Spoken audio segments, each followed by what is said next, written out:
Hello, empathy heroes. It's me, Known Wells, creator of You, Me, Empathy.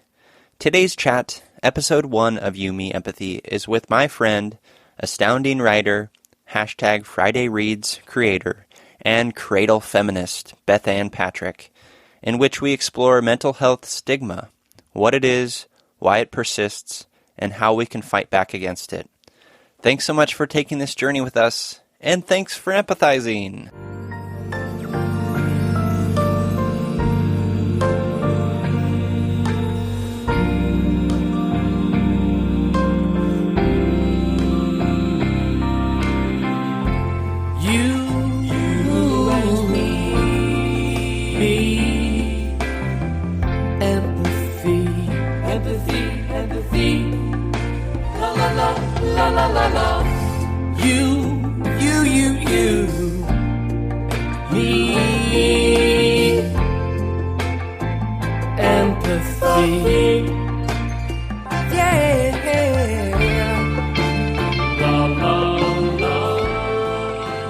Hey guys, it's Known. Did you know that You, Me, Empathy is on social media? That's right. How exciting. Go give us a follow and some likes and some retweets. We're on Twitter and Instagram at You, Me, Empathy. So I'd love to connect with you there. Also, more places to connect. Reach out to me at youmeempathy at gmail.com. That's youmeempathy at gmail.com. If you want to connect with me, if you want to share a story, if you want to be on the show, be a guest on the show, or contribute in some way, whatever. I'd love to hear from you. I love having conversations about this stuff. So, love to hear from you. Also, we're on iTunes, Apple Podcasts, Stitcher, elsewhere. Please go to iTunes, Apple Podcasts, and leave us a rating and review. It helps out the show immensely, and it helps get the show up in the ranks. And I want more people to listen to You, Me, Empathy. I think it's a it's an important show, and I'm sorry for that, but I think that this stuff is good, and more people need to feel safe when they're talking about their struggles, and so that, yeah, I'm sorry, I'm blathering on, but please go to iTunes, Apple Podcasts, rate and review, helps out the show, thank you. Also, You, Me, Empathy has a private Facebook group, so I wanted to extend this community to other places where we can have more ongoing conversations about our struggles, our mental health struggles, and just find a place to jam and relate to one another and connect. So please go do that. The link for that is in the show notes, but it's facebook.com/groups/YouMeEmpathy. I needed to also say, this is the disclaimer, that I am not a mental health professional. I am a silly boy who doesn't have a degree in any mental health field. So I'm just talking about my experiences with other people who have their valid experiences. I will say that my friend Tony is a psychotherapist. He is a mental health professional, and so he's the only one that can claim that. Lastly, I just needed to call out a special thanks to David Grabowski for the music for You, Me, Empathy. You heard at the top, and you'll listen to at the end of the episode. And special thanks also to Grant Snyder, who created the artwork for You, Me, Empathy. You can find Grant's art at incidentalcomics.com, and I will have all the links to that stuff in the show notes. Okay, I'm sorry this is going on forever. Thanks for listening to You, Me, Empathy. Hugs to you, and enjoy the rest of the show. Welcome to episode 1 of You, Me, Empathy, a podcast about exploring the struggles we face in our day-to-day lives as humans trying to get by on this overwhelming and magnificent pale blue dot. The intent is to talk openly, without judgment, about our neuroses, our mental illnesses, our shared anxieties and worries, to create a dialogue that is vulnerable and deeply human and empathetic. The intent is also to share that dialogue with others to inspire further dialogue and honesty and self-care and vulnerability in our relationships with other humans and with the world, in order to break down the social and societal artifice and stigma that make us feel shame and guilt for struggling. You Me Empathy is a safe place, a judgment-free zone, a conversation between two humans, a place to inspire the empathy and beauty in all of us. Thanks for being here. Oh, and side note, I am not a mental health professional.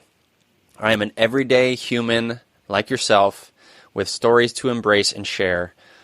As you may have heard in episode 0 of You, Me, and Empathy, Tony, my friend, and who is a psychotherapist, will be doing sort of a regular contribution to the show.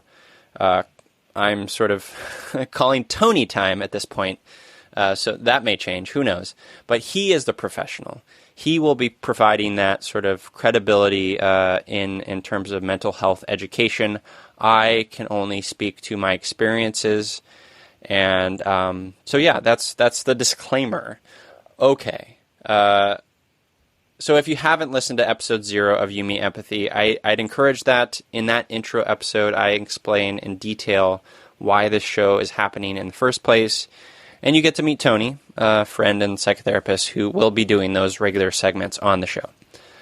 Okay. Today in episode 1, I am honored to commence this empathy journey with my dear friend, Bethanne Patrick. Hi, Bethanne. No, it is such a pleasure to be here. Thank you for allowing me to share this journey with you. Oh, of course. It's so nice to have you. I feel very honored and privileged to have someone like yourself be a part of this show. It warms my heart. That's why we're here. It's You, Me, Empathy, and it really is about people who are not professionals connecting. And that's so important in what you're trying to do, Known, because that's where the beauty is. That's where healing is as well. Yeah, I agree. And thank you for that. I appreciate that mightily. So You, Me, Empathy, obviously, it's very new. This is episode 1, so we'll see how this goes. Things could change, but the idea for today is we're going to kick it off with just a little check-in. We're going to check in with ourselves and with each other in terms of how we're feeling, how the week's been going, emotionally, mentally. Do you want to maybe start there, Bethanne, or do you want me to kick that off? No, I'm happy to kick it off.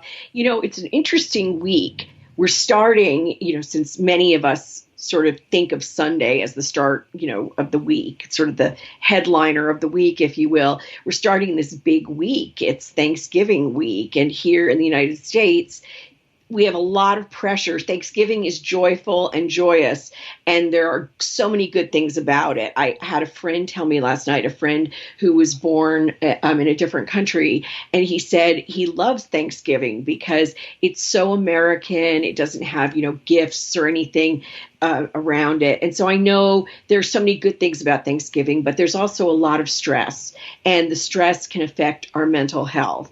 And at the end of last week, for example, I found myself, experiencing some stress, professional stress and familial stress as well.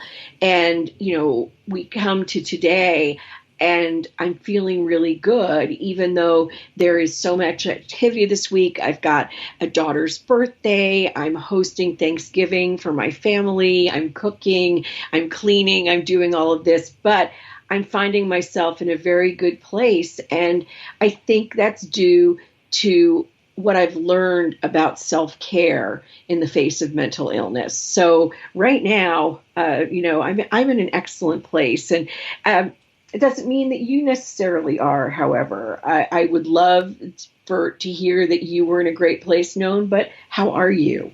Oh, thanks for asking. Well, it's good to hear that you're in a great place. And that's a good point you made at the end there, and it's one that'll probably be a common theme on You, Me, Empathy, in that, however we're feeling is valid, and we all, it's easy to get down on ourselves. It's easy to feel pressure to feel certain ways, and we'll get into that more later in the episode. But so if you are feeling down or just feeling off, just know that like that's part of the journey. That's part of your makeup, and it's okay. So to answer your question, Bethanne, I'm doing okay. I think I have anxiety about doing this episode, and I have mixed emotions about it. I feel that this show has been sort of a long time coming for me. I think I've been working toward it, even on the sort of subconscious level for a long time, and that's exciting, but it's also scary, right? But I feel some of the scariest things that we do in life can be some of the most transformative and changing, and so I'm looking forward to doing this show and experiencing all the emotions that go with it, and you know, on a self-interested level, providing some guidance for myself, some clarity, some growth, and then I'm excited to see what it does for others. Like, I really, really hope that You Me Empathy becomes a community and just a safe space for people to connect, you know. So that's where my mind's at. It is it's Thanksgiving week as we're recording this. You listeners are listening to this in January, but you know, we made it. We made it out of 2017. I'm feeling a little bit of that because 2017 has been challenging in many ways.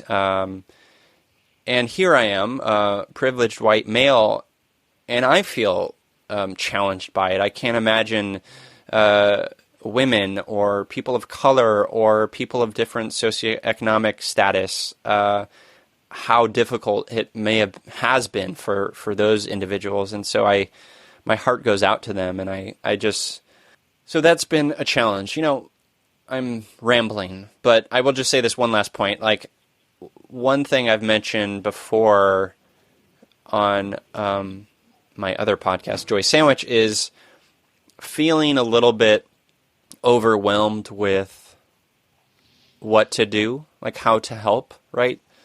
There's so much. I'm so glad you said. Yeah. Yeah. You know, like, can you relate to that? I can really relate to that. And even as you're talking, I'm thinking, when you mentioned other people of color, people of socioeconomic difference, one of the things that comes up for me at these holiday periods, especially the holiday times when the weather is cold or not an easy weather period, my thoughts go out to people who are homeless and people who are underserved. And I wonder, what can I do? What can I do more? And there's a real tension for any of us, I think, who have mental illness, mental challenges. There's a tension between, making sure we take care of ourselves and those near and dear to us, but also, show compassion and loving kindness to people out there in difficult circumstances. I don't want to exhaust myself on, anyone's behalf, because I know that isn't good for anyone if I'm exhausted and at the brink of depression. But I also, don't want to forget that there are so many people without my privilege and without the things that I have. It's a real, human paradox. Yeah. Yeah, we forget. I think it's easy to forget how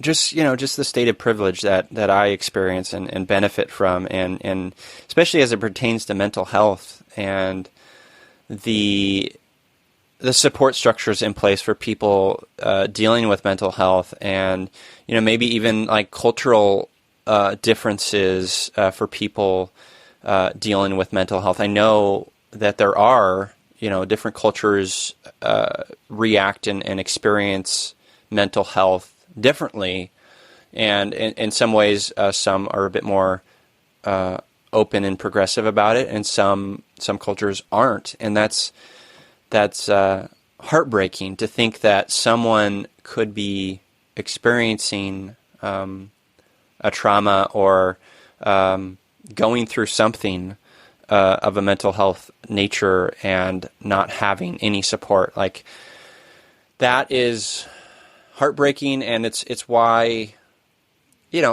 part of this small way You Me Empathy exists, and why I'm doing this is because I want to provide that safe space, and like, I just find so much value in relating. Yes. I don't know all the answers. I never professed that, and I find so much relatability in other people's stories and comfort, and it's just powerful to say, like, oh, like, this person is experiencing something similar to me. Like, that's a uniting thing. We're all humans, so that's a powerful thing, and I the internet has helped with that in many ways. It has. And, one of my therapists used to remind me all the time that we are social animals, we are social beings. And even if we think that part of our mental makeup is introversion, or we like a lot of solitary time, we enjoy being alone, being cast out is very different than enjoying solitude. Mm-hmm. And I think that has a lot to do with what we're going to talk about today, because no one wants to feel that they have been shut out of the circle. No one wants to feel that they can't reach out. No one wants to feel that she can't have a bond with at least one other human, if not, many. Yeah. Okay. Bethanne, why don't you give the listeners a little bit, little intro about yourself, who you are, what you do, and maybe your connection to mental health, if you feel comfortable talking about that. I am a second-time guest on the air with Known. I've already been on Joy Sandwich, which is a terrific podcast talking about the joy of feminism. And this time I'm here on You Me Empathy to talk about mental illness and stigma specifically. But I am also here because I am a person who has mental illness. I have a form of mental illness known as double depression. I'm currently writing a memoir for the Counterpoint Press about this. It should be out in 2019. And there'll be a lot more of my story in there, so I don't want to go on and on about it. But I have known that I had some form of depression since I was a teenager, and I'm now in middle age, and have been dealing with it for these decades. And one of the things that really moves me about the story that I've shared is how many people have been able then to respond to me and say, I suffer from depression too, or I think I might have double depression. I never knew until you mentioned it. Or people who say, I've always had this, but I never had the courage to say anything about it until you spoke up. And that is not because I'm the only person speaking up or the only person speaking out about mental illness. And there are many other forms of mental illness, of course, but it makes me realize how powerful each of us can be and how much good we can each do. So if I'm able to come out and say, I suffer from depression, here's how it affects my life, and it can make other people say, I have this too, and now I feel like I can talk to, my partner or my boss or whomever about it because they've heard about it from me. Think about if all of us, anyone listening to You, Me, and Empathy who experiences mental illness, anyone out there who is able to identify that another person in their life might have these problems. It's just a beautiful ripple effect. We can make a real difference. We can change things for people who suffer from mental illness. Right on. Right on. And that's so eloquently said. I want to ask about sort of your personal experience with your double depression and stigma specifically, and where that came in for you. But I first want to just, for the listener's sake, define mental health stigma just on a base level. So this is from Psychology Today. Quote, mental health stigma can be divided into two distinct types.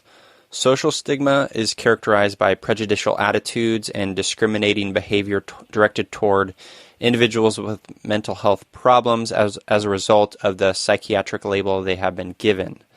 In contrast, perceived stigma or self-stigma is the internalizing by the mental health sufferer of their perceptions of discrimination, and perceived stigma can significantly affect feelings of shame and lead to poor treatment outcomes. So those are, we're going to get into more in depth later, but to you, Bethanne, so you said that you've been struggling with double depression for a long time, and was there a point in your experience with this where the stigma of it was especially pronounced, or tell me about your experience with stigma when you're sort of first diagnosed with this, or you're first starting to deal with your depression? Oh my gosh. There are only so many hours in the podcast, known. Maybe a couple of seminal moments. A couple of seminal moments. Well, one would definitely be when I first realized this. I started feeling depression seriously when I was in junior high. But by the time I was, a senior in high school, because I was an overachiever and I was really pushing hard, to get into the best colleges and do all the activities and so on and so forth, and straight A's and all that stuff. A lot of people go through that. But I knew I was depressed, and I did, and this is hard to hear, I know, but I'm just going to be very blunt about it. I did make a suicide attempt when I was a senior in high school, and I wrote about that in an essay that I published in Elle.com in 2016. And one of the hardest parts of stigma about that, which I didn't write about in that piece, was that after it happened and I was fine and I was okay, I went out with a couple of close friends for lunch and told them about it. And they just laughed at me. They laughed. And maybe because some of the laughter, I don't want to say it was deserved, but maybe it was understandable because I was extremely neurotic and very vocal and, often talking about myself and about things that happened to me. And maybe they thought that laughter was appropriate. Maybe laughter was the only thing they could come up with in the face of such an awful incident. But it still chills me. I can feel goosebumps on my arms when I talk about it. I was absolutely shocked. I remember my stomach just dropping into my shoes, if you will, when that happened, because the last thing I thought when I told someone, because it really is a cry for help so often, and that's what it was. I was telling them because I wanted someone to help more. I didn't feel that I'd gotten enough of a reaction from my parents. I knew I was desperate. I knew that I was not in my right mind. And to have these two friends laugh and make light of it instead of saying, I'm sorry you're feeling so terrible, that was an awful, awful feeling. So that contributed to stigma. And that was both social and self-stigma, social and perceived. Mm-hmm. So that's one. And I'll just share, one more incident. And the other thing for me that was very difficult, and this is going to be, an important part of my memoir as well, is that my husband spent 21 years on active duty in the United States Army.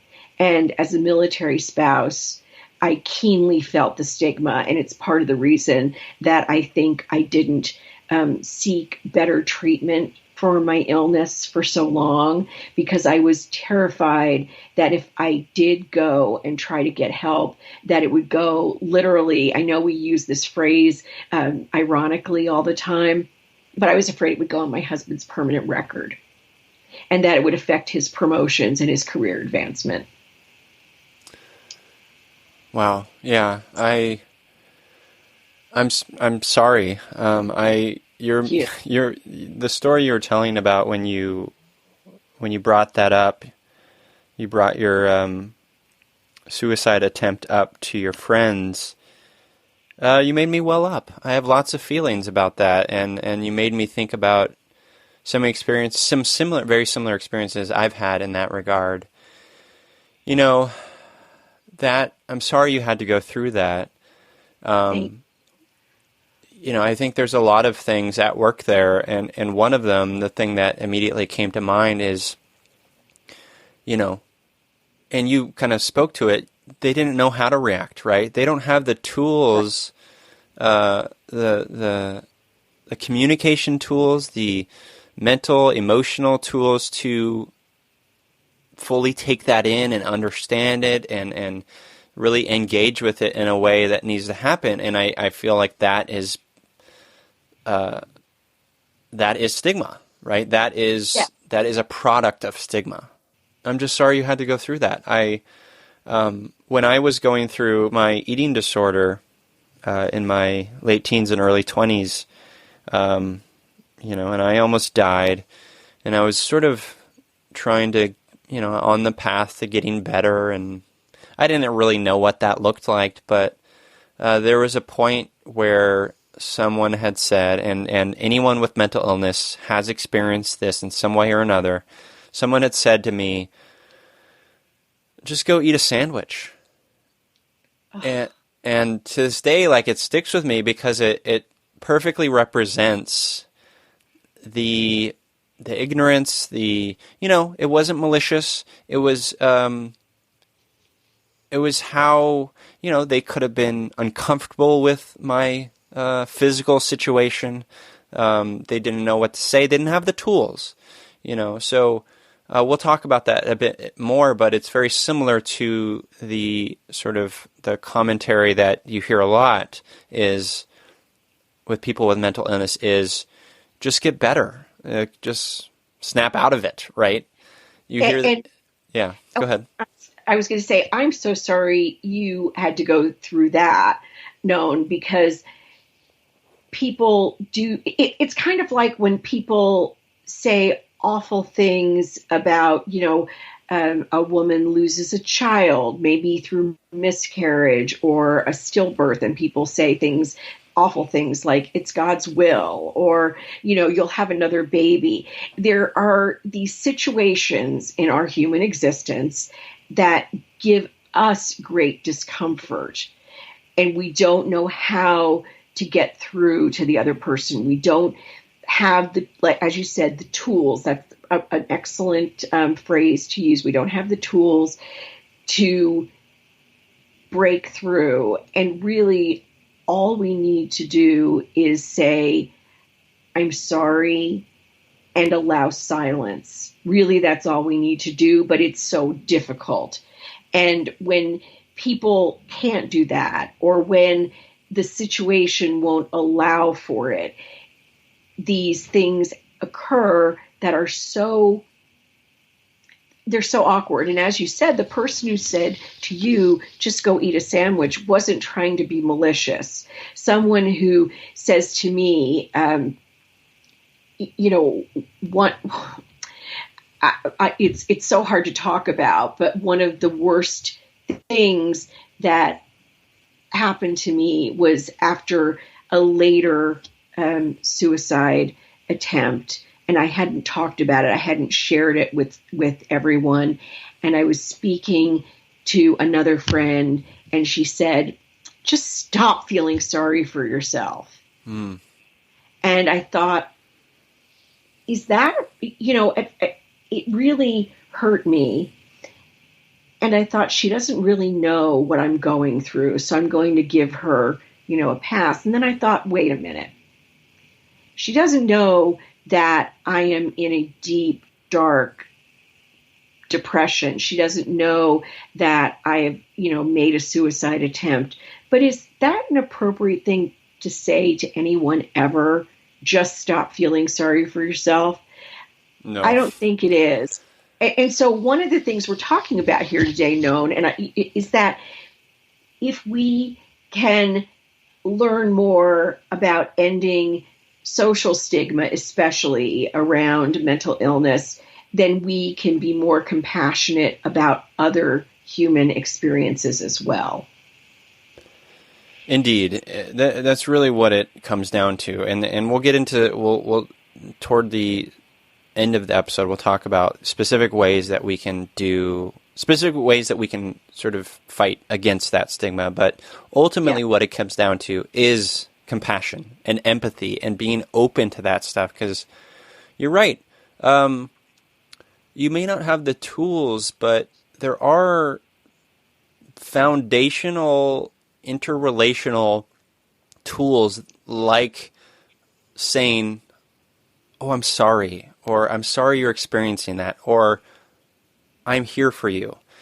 You don't need to know how to be there for them necessarily, but just saying those words, those little phrases can be very empowering. And sometimes that's all people need to hear in that particular moment, So it's really about compassion, empathy, openness, and just being a good, kind human.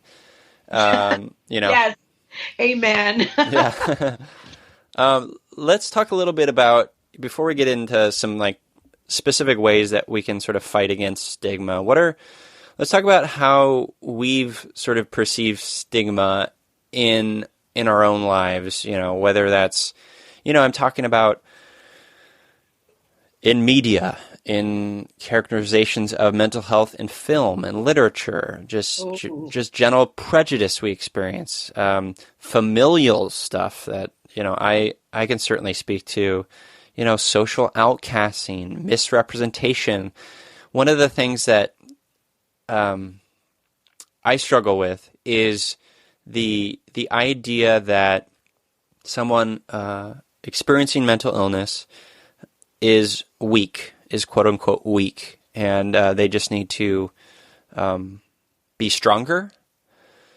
We're talking today about stigma, and today is actually International Men's Day, which is a thing I didn't know existed, but the impetus for it is the suicide rate in men under 40, and the sort of the thought there is that there's so much stigma with particularly men dealing with mental illness, and the idea that a man like myself, if I speak about my struggles with mental illness, let alone like an eating disorder, I am somehow weak. I am, I'm not embracing my masculinity in some way. I'm not strong. Like, all these things are so damaging, and it's so pervasive in media and culture. It's so painful just to hear you saying those things, even though I know you're not applying them to yourself right now. But just to hear you say those things gives me real pain to think that someone like you who experienced an eating disorder could be seen in any way as weak. It takes such courage and strength to come back from where you were. You are anything but weak. And yet, when we're in these states, when we are not well, we are unhealthy. That is true. It is illness. And it's so difficult for us to realize that we still have strength, that we still have reserves, because with depression, it's so often, and well, with eating disorders is well known, it's so often tied to character in our society. You don't have a good, strong character if you lapse into depression. That's what other people think. I'm rolling my eyes, by the way. Right. Yes. It's, and that's one of the things with the stigma that I think is so awful. It's so painful to me, even now, even after I've been so open with so many people and I've shared my story publicly. I know that there are people out there who think, well, if she would just pull herself up by her bootstraps, then, this wouldn't be happening to her. And I know you can relate. I know you can. I would love to eliminate that stigma. Absolutely. Yeah, I can absolutely relate. And I think there's a very strong cultural component there. Especially here in America, right, where we're told, the sort of underlying theme of America is, you said it, pull ourselves up by our bootstraps, independent, fiercely so, strong, eagles, I don't know, all these things, all these like symbols of like strength and independence and being a homeowner and all these things, like those. There's some validity in those things and positivity in those things, but I think there's also a lot of, in some of that thinking, there isn't room for the nuance around mental health. In some ways, it's combative to it. Well, that's exactly it, and I didn't mean to interrupt you, but one of the things I wanted to say when you mentioned a few minutes ago about the suicide rates for men under 40, unfortunately, part of what's contributing to those rates are suicides of service members. We have been at war for a very long time, and we have many, many young men and women serving in our nation's military who are being adversely affected mentally with PTSD, depression, and a lot of people don't understand how this works. They think that you just, maybe you leave the battlefield and a month later you feel terrible and you commit suicide, and I'm deliberately making that simplistic. Mm-hmm. They don't realize that these things can hurt people, years, even decades afterwards. And to me, it's very important to raise awareness about the stigma for depression with service members, because they really don't get the care they need in so many cases. And that is not necessarily because the care isn't there. It's because of what you rightly mentioned, which is perceived stigma. And that goes along with the home ownership and the eagles and the bootstrapping, because if you are a soldier or an airman, etc., and you feel that you are in some way damaged or weak, it can be really difficult to square with your image of yourself as very competent and very good at what you're doing. And there should not be any shame. There is no shame. Unfortunately, perceived stigma does lead to shame. Yeah, no, I'm glad you brought up the military aspect. Like, that's another layer of complexity in this whole conversation, because I can't put myself in their shoes, or boots in this case, and the trauma that some of these soldiers experience, like I can't even fathom. And the perception that I have of the military, my grandfather was a Marine. The perception I have of the military is that sort of boys club, is that masculine, strong. And gosh, like imagining like someone going through depression or experiencing mental illness in that environment, man, that has got to be so challenging. And just thinking that you really have nowhere to turn. Like, is that, you being like connected in that way with your husband, is that improving? Is that getting any better over the years? I know in media and in film specifically, there has been some representations over the last like 10 years of what exactly, what you're talking about, soldiers coming home from war, experiencing PTSD, experiencing shame for not being able to properly ingratiate themselves again into normal society. All these things that we see and hear about. Do you feel like it's getting better in the military? Two things. One, I know personally many people who are working really hard to make things better in the military. I know doctors and lobbyists and psychologists who are all working very, very hard on behalf of service members. And so I want to say that it is getting better because my husband is no longer on active duty and we don't live on a military base anymore. We're here in Washington, D.C., so we're still around many people in and connected to the military. But it is my perception that it's getting more attention now. Even if it isn't improving to the extent, you or I would like it to, it is getting attention, which it didn't always get. When I was a new military spouse and we were overseas, I knew I was experiencing a major depression at one point, and I went to the hospital to get care, and what you were allowed was 5 therapy sessions. That was it. If you wanted, to be taken care of by your military insurance. 5? And 5. That's yeah. like not even enough to get to know your therapist. I know. And truly it wasn't. And I've been writing about this. I mean, it was the most ineffectual course of therapy. Basically, this woman just kept saying, well, why don't you find a hobby?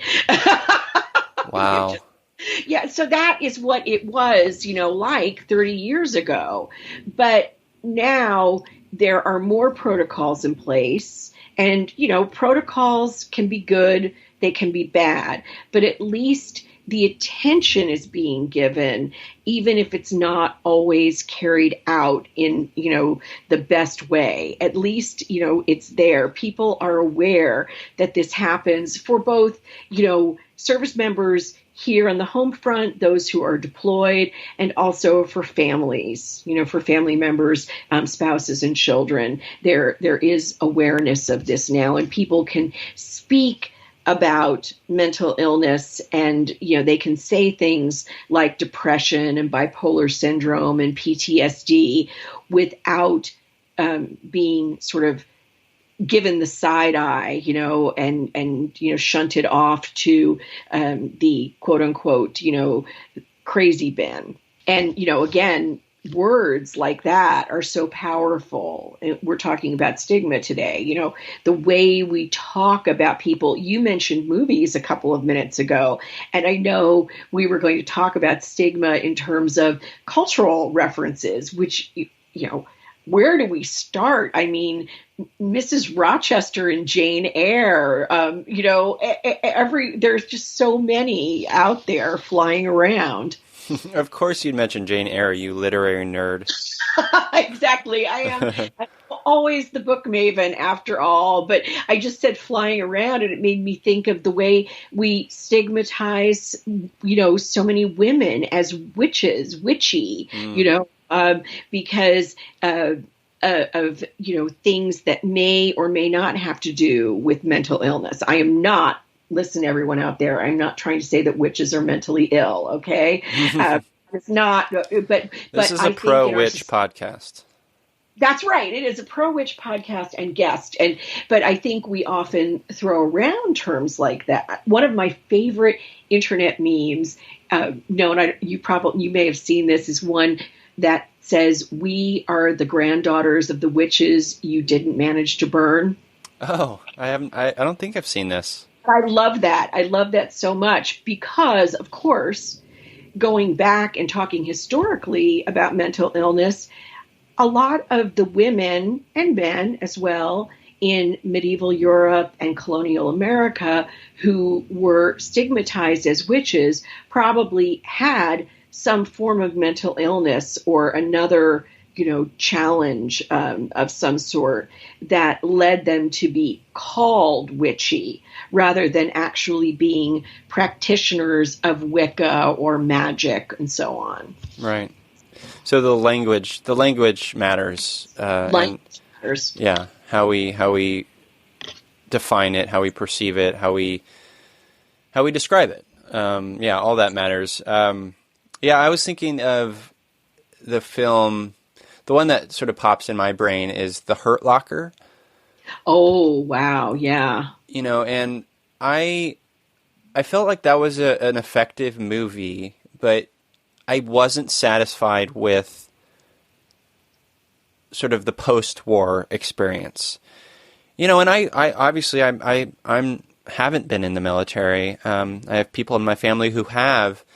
It felt the post-war experience that character undergoes in that movie felt to me unsatisfying. Like it was almost like I needed more. Like I wanted to dig deeper into that.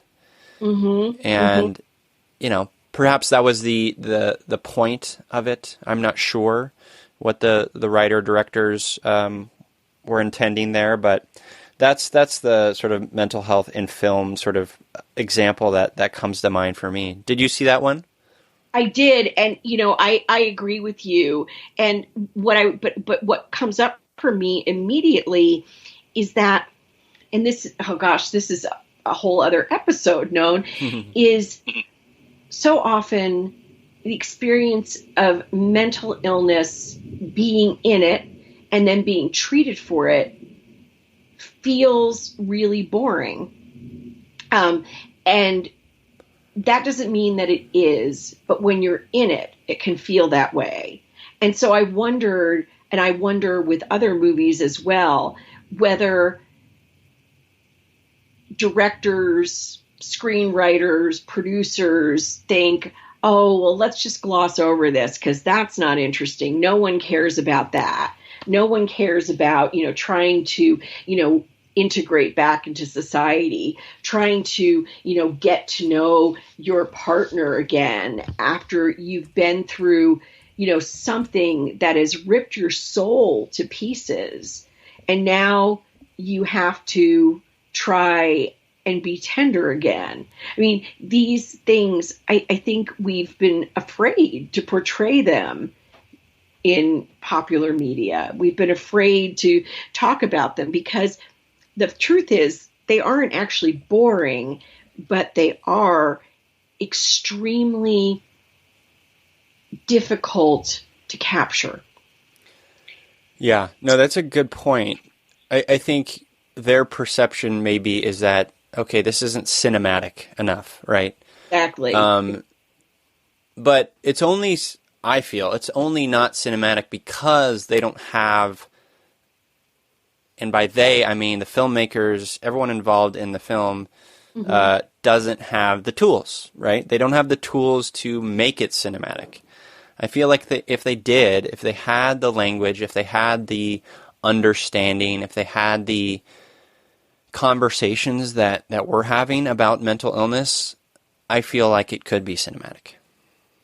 I really feel it could be cinematic. Did you ever see The Diving Bell and the Butterfly? Yes, I love that movie. Yes, me too. And I thought, here is someone who is able to capture absolute pain, absolute, the closing of something. And I just read another a memoir by a filmmaker, and that's why I bring it up. His name is Simon Fitzmaurice. He's Irish, and his new memoir is called It's Not Yet Dark, and he has ALS, and it's in quite advanced stages, and he's quite young.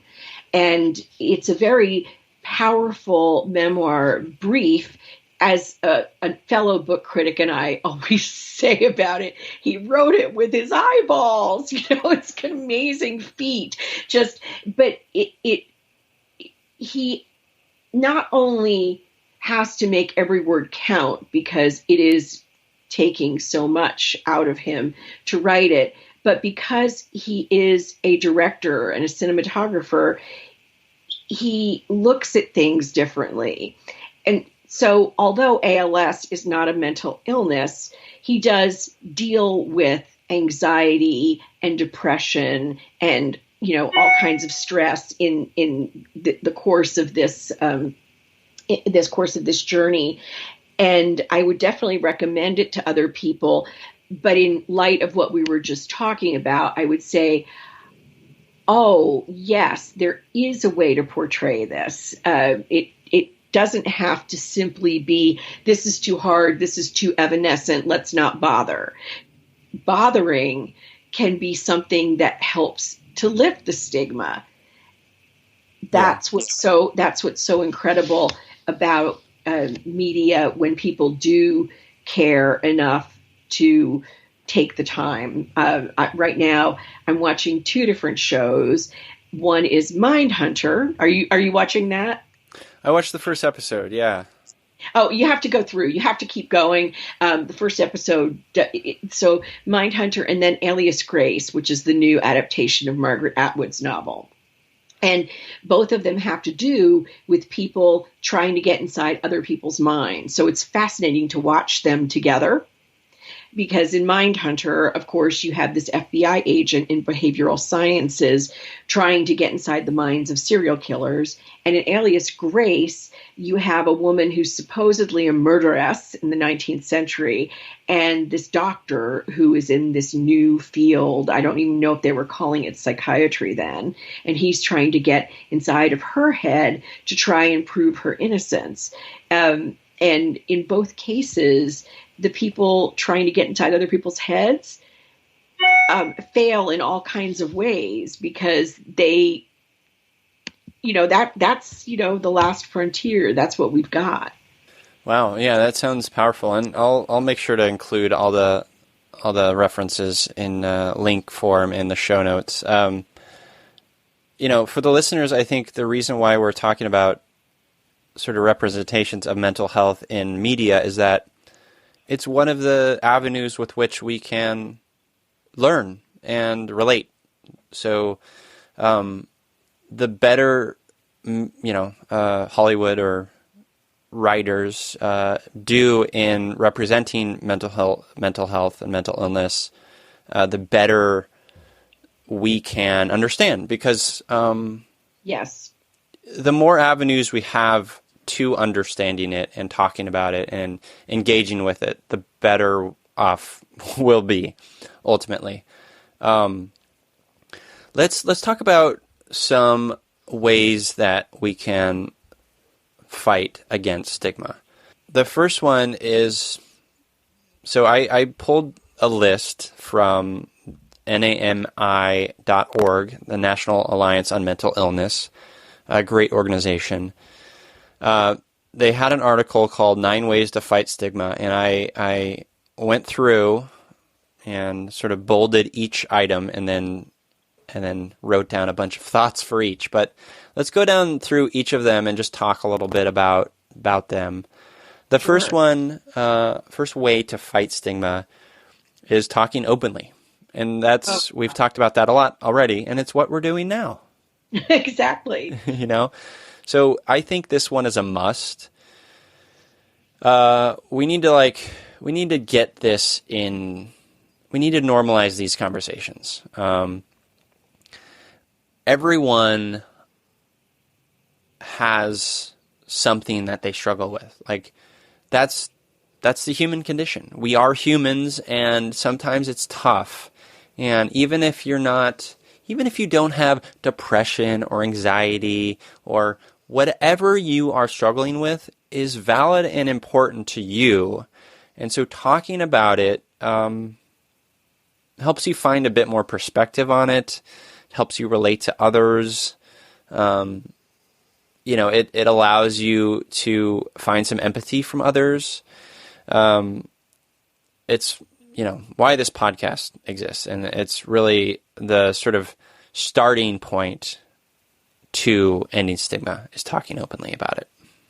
Yes. And not pretending that everything's fine and nothing bad has ever happened.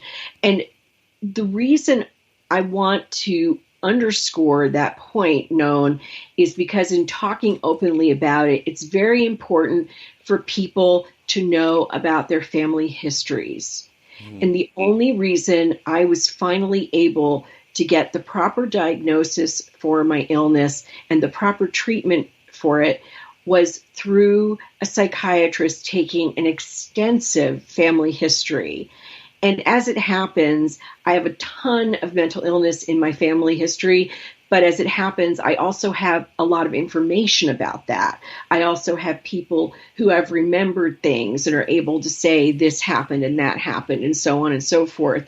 And without that, it might not have been possible. So talking openly also includes talking and not keeping family skeletons in closets and things swept under the rug, being open with family members because that's important for medical reasons.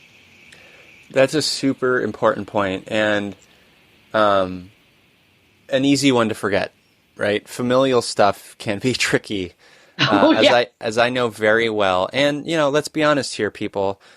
Skeletons in closets, they get a little gross and smelly. Pardon my silly asides. So the second way that we can fight against stigma is educating ourselves and others. Obviously, these things are mental, so they do with the brain and the mind, and it's very complex, and it's nuanced and very different for everyone. But understanding better brings us closer to a place of empathy. It's also important to remember that we can't know how people are struggling. We aren't going through their experiences. The go eat a sandwich or just snap out of it or you're fine that we've mentioned are common things we hear because of a lack of education. They are damaging to mental health awareness and those they're directed to. So educate yourself. Read. There's so much good stuff out there. I just added a book about schizophrenia to my Amazon wish list. My brother Tannen has schizophrenia, and I've learned a lot about it over the years, but I want to know more because I want to understand. I won't fully understand, right? That's one of the things that we sometimes have to come to terms with is I can't put myself in my brother's shoes. I don't have schizophrenia. But what I can do is read about it and maybe try to understand some better ways that I can approach him, better ways that I can care for him, better ways that I can relate, And so that's education. That's important. Absolutely.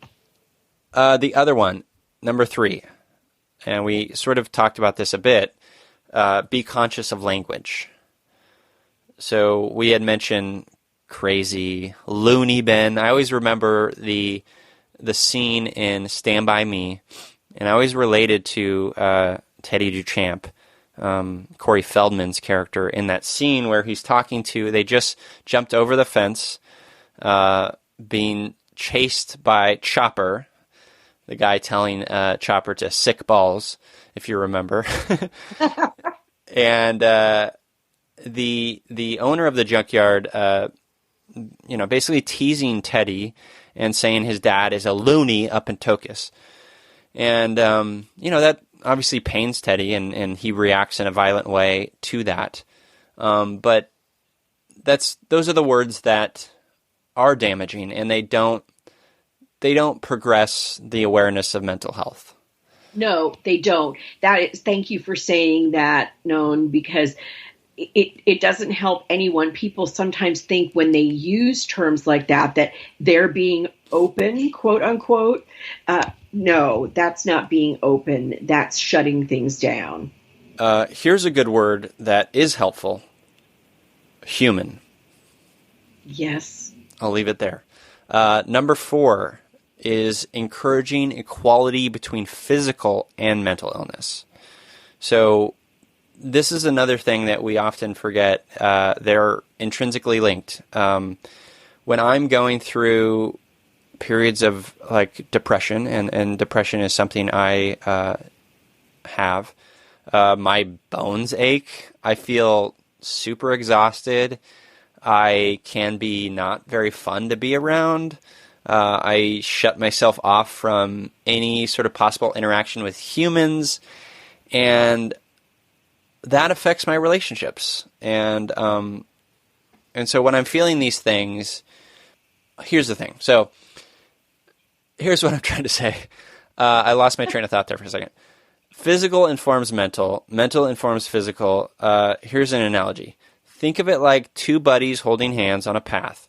If one starts to slip down the ravine, the other is holding the other's hand and will start to slip as well. Right? So they're very connected, and so encouraging that equality between the two is an important part of fighting against stigma. It is so important, because many people think, and this is another one of those language problems, it's all in your head.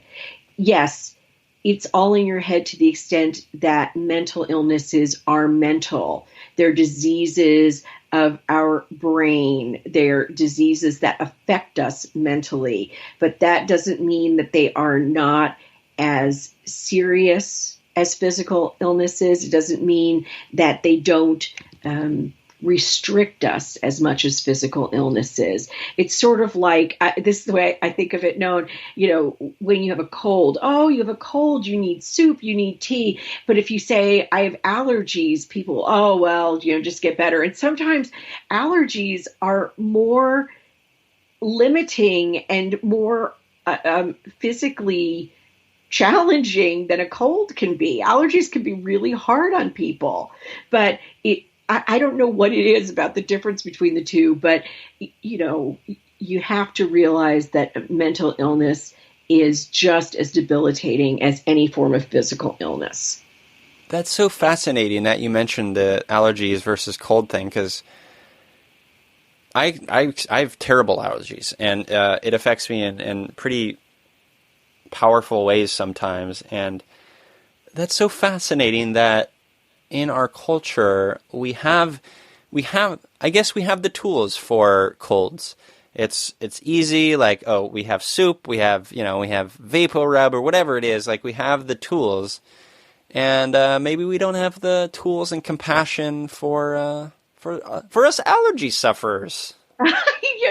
That could be it. It's always fascinated me that when you're having a really terrible allergy day, you don't take off work, right? Yeah. But when you have a cold, then you're taught stay home.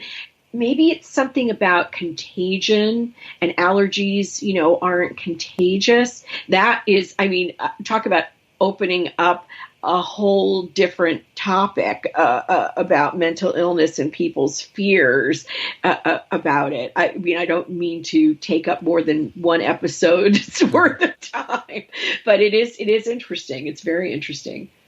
It is indeed. Okay. Number 5 way we can fight against stigma is compassion. Showing compassion for those with mental illness. This one's a must. Just as we show compassion for any human, we're all human. We can't know what people are experiencing or going through.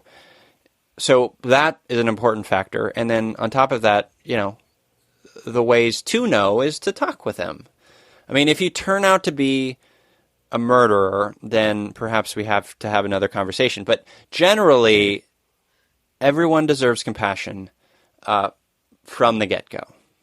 Number 6, choose empowerment over shame. So I'll speak for myself here real quick. I have gargantuan amounts of shame sometimes. I worry about how my mental health struggles affect others. I feel shame in being white and male and privileged, and perhaps finding treatment for mental health is easier or more swiftly than others in different situations. I feel shame in here's an interesting one, in the level of mental health struggle I deal with, comparing myself to others, telling myself that my struggles pale in comparison to others. That's not good. That's shame. That's self-shame. All of it is valid. All those feelings are valid, but no matter what each of us have gone through and what you're going through, the thing that I tell myself is I matter, and therefore you matter. And so be empowered by that. Know that you are unique. You are courageous in whatever you're experiencing. You don't have, we romanticize mental illness in some ways. And being a writer myself, I've romanticized it. I've romanticized, the writers who have alcoholism, and I've romanticized Hemingway, for goodness sake. Shame is bad. Be empowered and know that you matter and are important. That's what I'm going to say. That is great, because we do need to do away with shame. It really doesn't help anyone very much. Indeed. I hope this is okay, me sort of going through this list. Yeah. Okay. I just have a couple more. Another way we can fight against mental health stigma is be honest about the treatment. This one takes a lot of practice, and it's something that I've experienced myself directly. It took me a long time to figure out what was right for me, and that's ever changing, and that's one of the sort of the things that us people, we who struggle with mental health have to be patient with. Is it takes time, and it's ever changing. So be honest with yourself, be patient with the treatment. Know that it changes, and know that, I'm a huge advocate of therapy, talk therapy, and also know that takes time as well. Finding the right connection, you're finding the right person to relay all of your feelings to, and that takes time, because not everyone's gonna be, so don't feel discouraged if you try therapy and it doesn't feel right. That takes time. It took me a long time. As far as medication goes, I was on Prozac 40 milligrams for a while, and it was making me feel kind of manic, and I had really severe ups and downs, and so I had to check in with myself and say, hey, you're feeling a little different. This doesn't feel right. So I went to a psychiatrist, determined that the best course of action was to taper down, and eventually I tapered down to today. I'm not on Prozac at all. I'm taking daily CBD oil, hemp oil, which has been great actually. I really enjoy that, but that's just me saying, I'm being honest with you, listeners, about the treatment that I've gone through, and talking about your treatment is another way to just normalize the open conversations about mental illness, because treatment is part of it, and it is a very important part of it. So that's what I have to say about that. And also note, I'm not a doctor. I'm not even a pool man. I'm just a human. Okay. Number 8, let the media know why they're being stigmatizing. So just a couple months ago, as of this recording, so it'll be a few months when you're listening to this, Devin Patrick Kelly entered a church in Sutherland Springs, Texas, and shot dead 26 people. heinous and horrifying act, our president said in response that it represents a, quote, mental health problem at the highest level. I find this problematic at the very least. And maybe you can speak to this a little, Bethanne. We, as a culture, especially in media, when things like this happen, are very good at spinning mental health as a scapegoat to, for instance, say that guns aren't the issue. There's a source here from Al Jazeera. I'll just say this real quick. Most mass shootings are not committed by people with mental illness. That has been proven. Statistics support that claim. And yet, it's easy for us, as we perceive the media, as we experience these stories in the media, to say that, oh, that person was just mentally ill. And that is very challenging and problematic. It is very challenging and problematic because we're in the society where we don't give enough attention and time and resources to people with mental illness. And yet we want to throw that label on people every time something terrible happens because it's so easy. It's not much different than throwing around loony in Stand By Me, loony bin. It's just so easy. And that's the thing. We want mental illness to be something easy. We want it to be something easily defined, easily shut away, easily dealt with, all of those things, because then we don't have to worry about what you were talking about a few minutes ago, Noam, which is that it takes time, it takes work to deal with mental illness. So if someone who does, unfortunately, perpetrate a mass shooting, if they really are mentally ill, we need to do something about that. We need to give them care, even though they've done something absolutely horrendous. And that goes against the grain for our culture, unfortunately. We don't want to provide care. Again, it goes back to the bootstrapping idea. So I find it just so frustrating when I hear these terms being thrown around. Some of these people are mentally ill. Some of them aren't. But let's think about it instead of just, instead of taking the easy way exactly. out. And, that's a really good point. I feel like it's almost like we want mental illness to be like just a wrapped up present, just an easy box to check off. And that's just not the case. It's real and it's serious.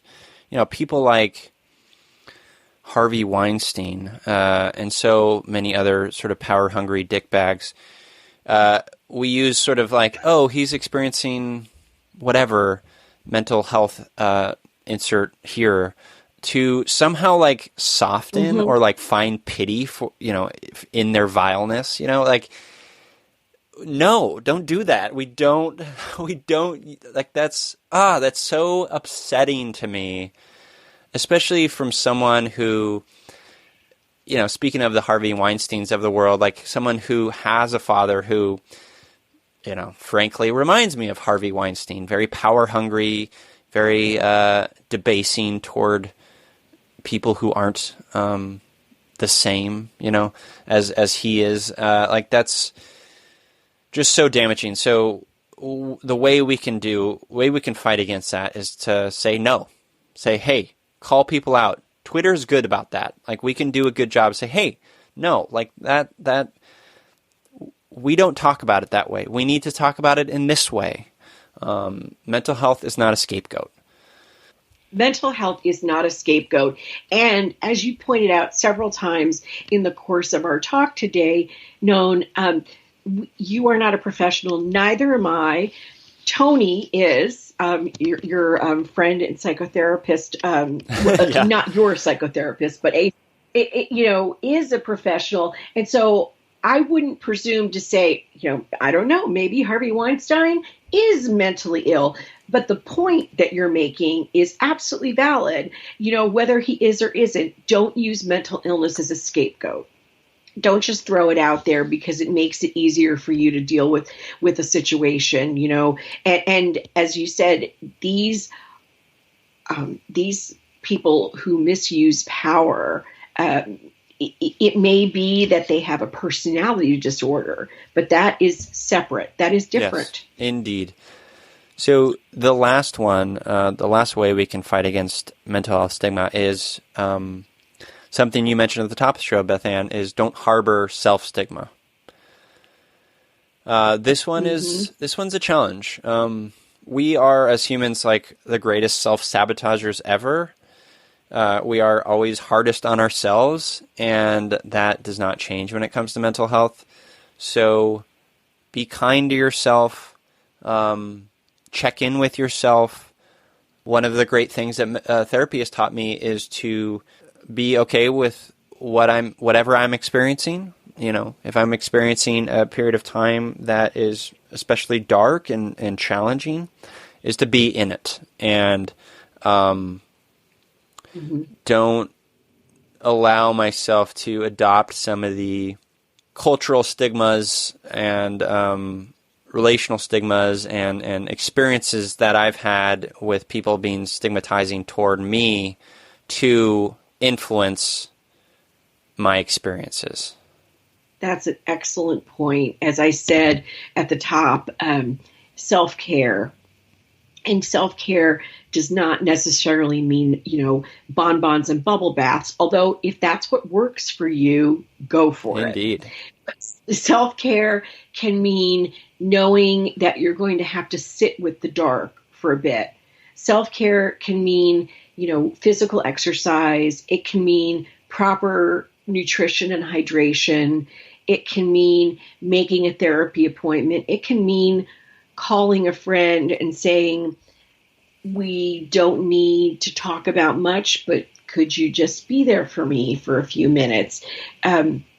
Self-care is about awareness and attention.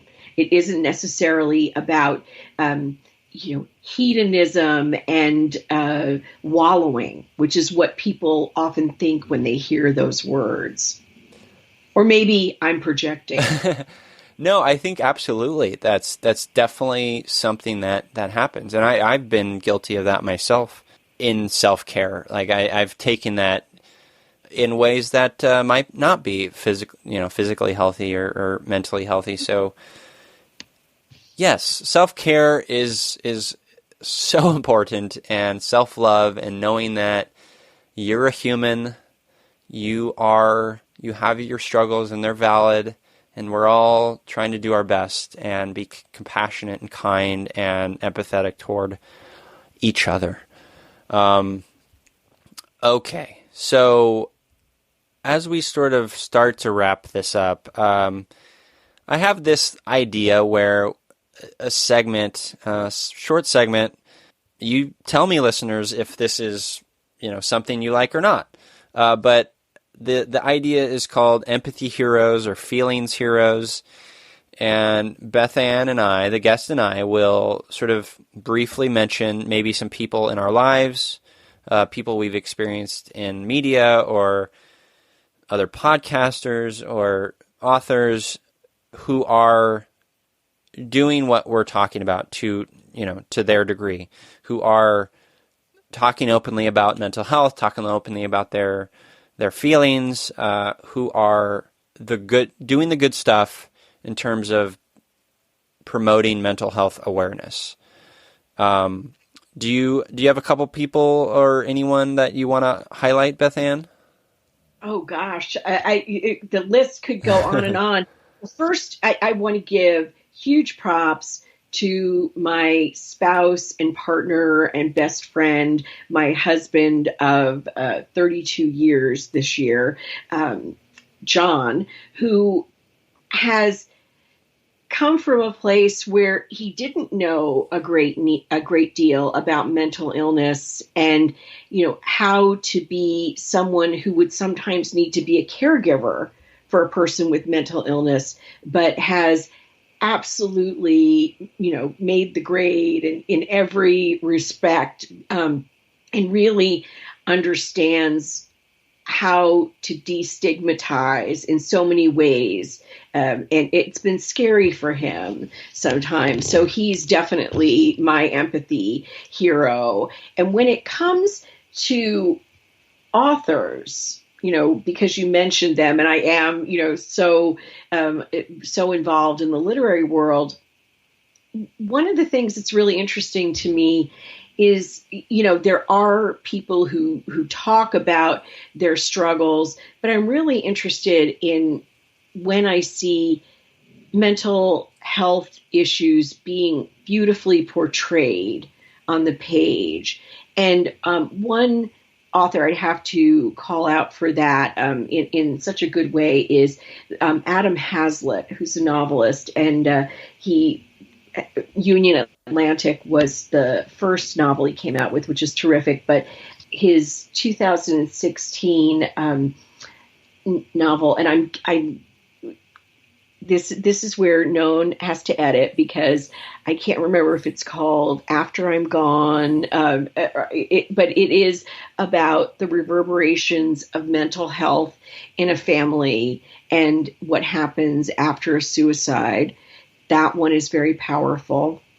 Another one is Han Kang's The Vegetarian, which is also a 2016 novel. She's a huge empathy hero for me because it's an interesting book. It's an odd book. It's a very different book. It's not very long, but it shows different aspects of how we treat the mentally ill, how it shows different ways that we can give them care, we can stigmatize what's going on with them, or we can make them into fetish objects.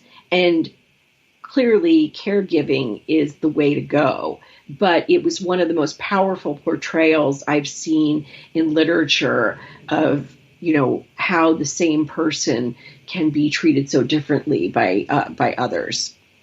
So those are some of my empathy heroes. How about yours, Known? Excellent. Yeah, thanks for sharing those. And I can always count on you, Bethanne, for bringing some good book recommendations into the fold. So I appreciate that very much as a fellow book reader. My empathy heroes. So the first one I'll say is a fellow podcaster. His name's Paul Gilmartin, and he's actually going to be on the show. So look forward to that. Wonderful. He's amazing, and he has a show called Mental Illness Happy Hour, where he, very similar to this show in some ways, where he talks to people about their struggles openly. And he's been just so very open about his own experiences and his experience with therapy and his experiences and struggles with his relationship with his mother and medication. And he's just been so very open. And, he's one of the inspirations for me to really start this show. I've been a huge fan of his for a while. And so definitely check out his podcast called Mental Illness Happy Hour. I'll just mention one more. A friend of mine, her name's Becca. Hello, Becca, if you're listening. She is the partner to a little sort of a childhood friend that I've had, a friend that I've had since we were 5, I think, Josh. Becca is worked in the mental health field as a therapist, and just, I love Josh. That's the person that sort of introduced me to Becca as the wife. But Becca is just, and I don't mean to make you blush, Becca, if you are listening, but she's just a very kind, open person, and I've just really connected with her well throughout the years. And she's helped me to find the words for my own struggles sometimes. And finding the words, as we mentioned before, the language, finding those words is such an important thing. And she just helped me relate and she's just been a great power of empathy. So I commend you, Becca, and hello again. So those are my empathy heroes. Okay, Bethanne, this is the part where we start to end the show. Where should people go to find you online if you want to do that, or read your work? You had mentioned an article in Elle. You're working on a book that's coming out in 2019. Where can they find this stuff? Well, I do have a website, bethannepatrick.com, which is sadly not updated as often as it should be, but you can always find me at The Book Maven on Twitter or at Bethanne Patrick on Facebook. And I'm also a contributing editor for the Literary Hub, which is lithub.com. And that's where you'll find a lot of my author interviews and book lists. And I review frequently for NPR Books, the LA Times, the Washington Post. So those are other places to see my work if I haven't managed to update the website. And I'm very excited about your book with Counterpoint. Counterpoint Press, is that correct? Yes, thank you. Yeah, I'm super excited about it. And I can't wait to hear more about it as it progresses. Well, I will definitely share that in various places online, and I look forward to, as You Me Empathy progresses, to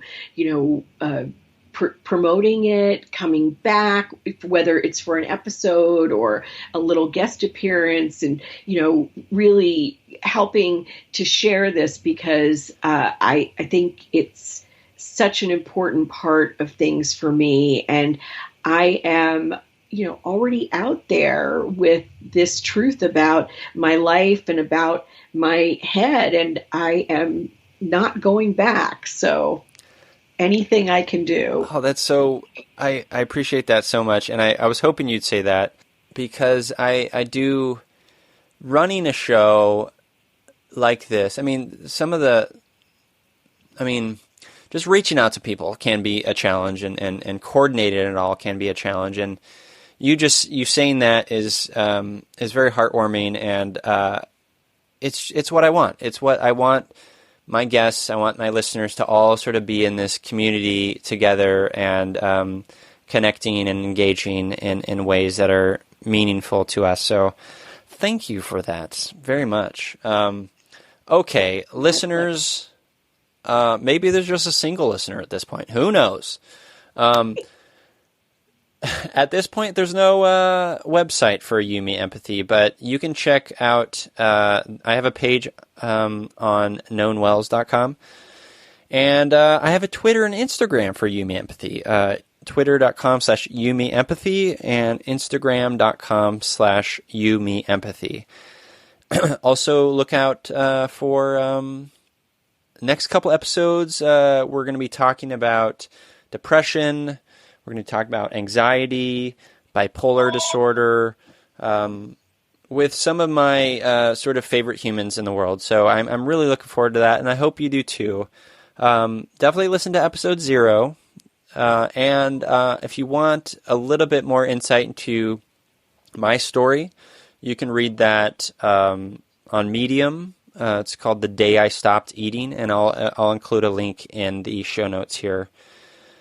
And I really just want to make this place a community. And so I'm also thinking of creating a private Facebook group for people. So look forward to that.